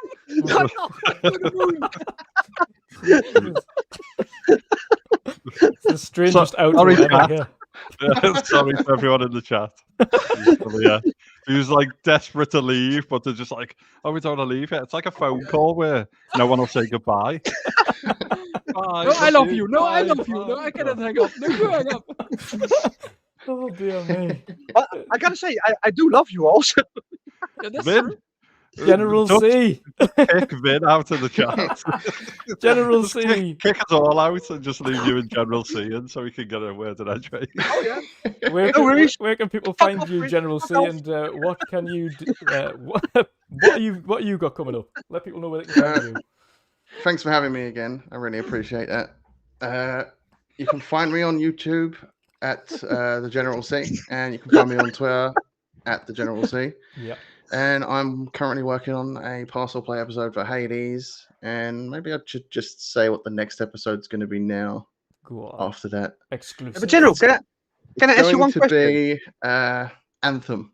That was recommended to me by Marion. Oh, I do yes, need that a could be a good passo play.